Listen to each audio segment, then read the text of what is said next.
రాయలసీమను సస్యశ్యామలం చేసేందుకు గోదావరి వృధా జలాల్ని పోలవరం నుంచి బనకచెర్లకు మళ్లించాలని నిర్ణయించాం. సముద్రంలోకి పోయే వృధా నీటిని వినియోగిస్తాం. ఈ ప్రాజెక్టుతో ఏ రాష్ట్ర నీటి ప్రయోజనాలకు నష్టం వాటిల్లదు. ఎవరూ అభ్యంతరం చెప్పవలసిన అవసరం లేదు. వరదలు వచ్చినప్పుడు ఎగువ రాష్ట్రాలు నీటిని విడుదల చేస్తే దిగువ రాష్ట్రంగా ఆ నష్టాలను కష్టాలను భరిస్తున్నాం. దిగువ రాష్ట్రంగా అదే వరద నీటిని వాడుకుంటామంటే అభ్యంతరాలు ఎందుకని అడుగుతున్నా. వరదను భరించాలి గాని వరద నీటితో ప్రయోజనం పొందకూడదంటే ఇది ఏ విధంగా మంచిదో ఆలోచించమని విజ్ఞప్తి చేస్తున్నా.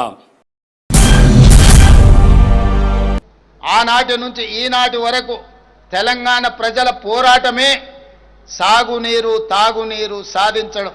అలాంటి తెలంగాణ ప్రజల భావోద్వేగమైన పేగుబంధం సాగునీటి ప్రాజెక్టులు.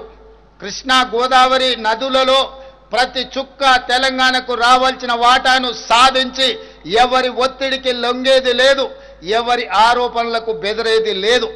4 కోట్ల తెలంగాణ ప్రజల పక్షాన నిటారుగా నిలబడి కృష్ణానది గోదావరి నదుల్లో తెలంగాణ హక్కులను సాధించుకుంటాం. మన ప్రాంతానికి సాగునీరు తాగునీరు అందించినాకనే మిగతా ఎవరికైనా నీరు. ఈరోజు తెలంగాణ ప్రజల హక్కులను సాధించడంలో వెనుదిరిగి చూసేది లేదు, ఎవరికి భయపడేది లేదు.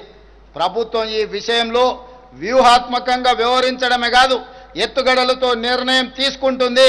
ఎవరు ఎత్తులేసినా ఆ ఎత్తులను చిత్తు చేసి ఎవరు విష ప్రచారం చేసినా వాళ్ళను తిప్పుకొట్టే బాధ్యత 4 కోట్ల తెలంగాణ ప్రజలు తీసుకోవాలి.